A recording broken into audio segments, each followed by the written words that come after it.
ఇప్పుడు చక్కగా పూజా విధానం కార్యక్రమం పూర్తి చేసుకున్నాం. నూతన సంవత్సర శుభాకాంక్షలు అందరికీ, ఉగాది శుభాకాంక్షలు. అలాగే చక్కగా స్వామివారి పూజ కార్యక్రమం పూర్తయింది. ఇప్పుడు పంచాంగ శ్రవణం ఆయన వచ్చారు.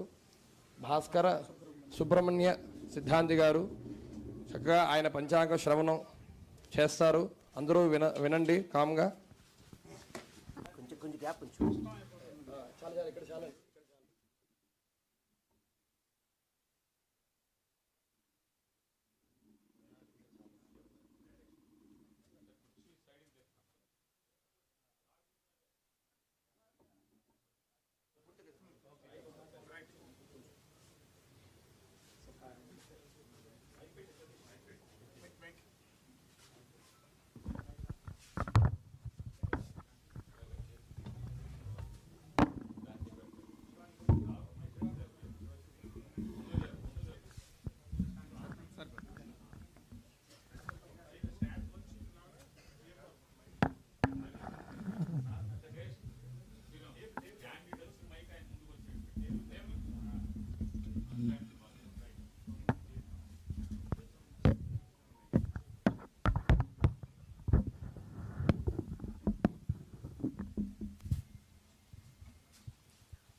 ఓం శ్రీ మహాగణాధిపతయే నమో నమః.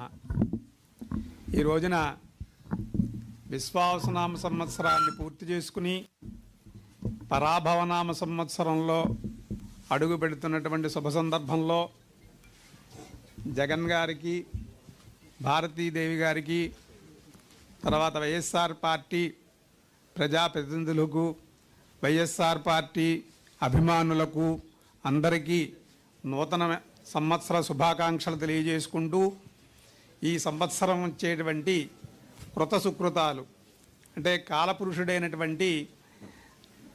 కాలపురుషుడు ఒక 60 సంవత్సరాలు ప్రభావలగాయతూ క్షయ వరకు ఉన్నటువంటి 60 సంవత్సరాలను ప్రతి సంవత్సరము ఒక సంవత్సరం ఒక చొక్కా పూర్తి చేసుకుని ఇంకో చొక్కా కట్టుకున్నట్లుగా చైత్రమాసం దగ్గర నుంచి పాల్గొన మాసం వరకు ఉండేటువంటి 12 మాసాలు పూర్తి చేసుకుని ఈవేళ ఉగాది అనేటువంటి రోజున ఈ పరాభవనామ సంవత్సరంలో అడుగుపెడుతున్నటువంటి శుభ సందర్భంలో అచింత్యా వ్యక్త రూపాయ నిర్గుణాయ గుణాత్మనే సమస్త జగదాధార మూర్తయే బ్రహ్మణే నమః. ప్రతి వ్యక్తికి కూడా వారి వారి వృత్తిని అనుసరించి వారికి ఒక దైవము అనేది ఏర్పడుతూ ఉంటారు. కుమ్మరికి మట్టి ఏ రకంగా దైవమో మాకు 1, 2, 3, 4 అనేటువంటి అంకెలు ఆ రకమైనటువంటి దైవస్వరూపంగా మేము భావిస్తూ ఉంటాం. కాబట్టి ఆ కాలస్వరూపుడికి మాకు అవిచ్ఛిన్నంగా ఈ పంచాంగం నాది 400 సంవత్సరాల నుంచి జరుగుతోందండి. అంచేత అవిచ్ఛిన్నంగా కొనసాగాలని ముందుగా భగవంతుని ప్రార్థించుకుంటున్నాను. తర్వాత లంబోదరాంగ్రిద్వయమంబుజశ్రీ సర్వస్వహార్యన్వహమర్చయామః యదర్చయా బ్రహ్మముఖామరేస నిరంతరాయం సఫలీకృతార్థా. నిరంతరాయంగా ఆ లంబోదరైనటువంటి గణాధిపతి ఏ రకమైనటువంటి విఘ్నాలు మా కుటుంబానికి కలిగించకుండా ఈ పంచాంగాన్ని ముందుకు తీసుకెళ్లాలని, మీ అందరికీ ఈ విధంగా పంచాంగం శ్రవణం యొక్క ఫలితాలని మీ అందరికీ భగవంతుడు కాలస్వరూపుడు ప్రసాదించాలని ప్రార్థించుకుంటూ, అలా పంచాంగ శ్రవణం ఎందుకు వినాలయ్యా అంటే తిజేశ్చ శ్రీకళ్యాణ గుణావహం రిపుహరం దుస్వప్న దోషాపహం గంగాస్నాన ఫలం గంగాస్నాన విశేష పుణ్యఫలదం గోదాన తుల్యం రుణం. అనేకమైనటువంటి విశేషమైనటువంటి ఫలితాలు ఈ పంచాంగ శ్రవణం వినడం వల్ల. పంచాంగ శ్రవణాన్ని ఎక్కడి నుంచి ఎక్కడి దాకా వినాలి అంటే బ్రహ్మగారి సృష్టి ఏ రోజున, ఈ రోజు బ్రహ్మగారి సృష్టికి ఎన్ని రోజులు పూర్తయ్యాయి అనేటువంటి దాని దగ్గర నుంచి ప్రారంభించి చిగురు దాకా ఉండేటువంటి, అంటే ఈ సంవత్సరంలో ఉండేటువంటి ప్రకృతి వైపరీత్యాలు ఏమిటి, ఈ సంవత్సరంలో ఉండేటువంటి గోచార ఫలితాలు ఏమిటి అనేవి పూర్తయ్యే వరకు ఎవరైతే వింటారో వాళ్ళందరికీ కూడా ఈ సంవత్సరం విశేషమైనటువంటి ఫలితాలు ఏర్పడతాయి అని చెప్పేసి. అయితే దీనికి కొన్ని విధానాలు కూడా చెప్పారు. ఆ విధానాలు ఏంటి అంటే బ్రాహ్మీ ముహూర్త ఉత్థాయ దంతధావన పూర్వకం.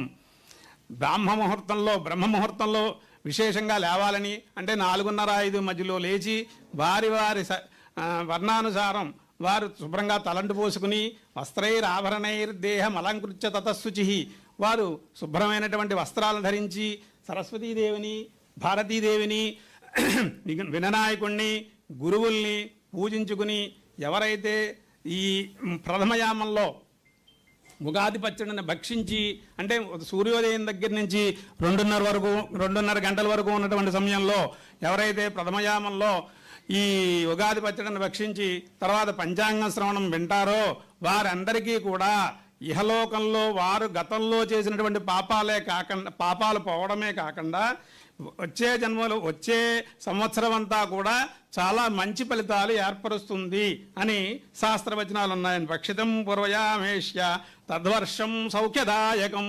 ఆ వర్షం అంతా కూడా వచ్చే సంవత్సరం అంతా కూడా ఈ రకంగా భక్షించి అంటే భుజించి ఉగాది పచ్చడిని భుజించి ఈ సాంగోపాంగం వత్సరస్య బ్రహ్మగారు ఆయుర్దాయం దగ్గర నుంచి చిగురు వరకు ఉండేటువంటి ఈ సంవత్సర ఫలితాలు ఎవరైతే వింటారో వారికి అనేకమైనటువంటి శుభ ఫలితాలు కలుగుతాయి అని శాస్త్రం చెప్తోందండి. అయితే మనం ఈ సంవత్సరంలో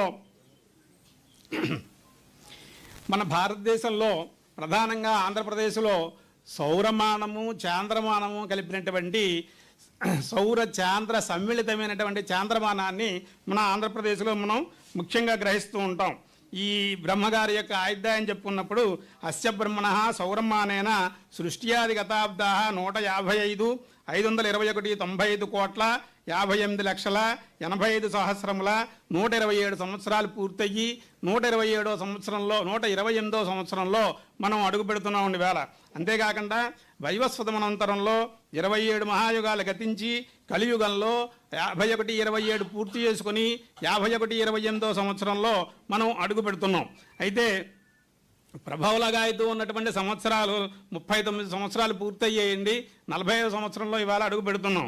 అదేవిధంగా శాలివాహన రకంగా కూడా మనం సంవత్సర గణితాన్ని చేస్తూ ఉంటాం.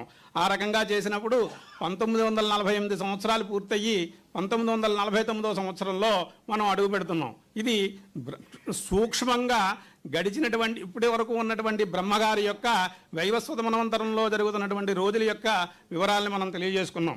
ఈవేళ మనం సహజంగా అదాస్మిన్ దేశే లోక వ్యవహారాబ్దే చాంద్రమానాబ్దో గ్రాహ్య అన్నాం. ఈ చాంద్రమానంలో దీనికి పరాభవనామ సంవత్సరము అని పేరండి. బారహస్పత్యమానంలో ఈ సంవత్సరానికి రౌద్రనామ సంవత్సరము అని పేరు. అంటే కాశీ దగ్గర నుంచి మిగిలినటువంటి అన్ని ప్రాంతాల్లోనూ వాళ్ళు బారహస్పత్యమానం కొలుస్తారు.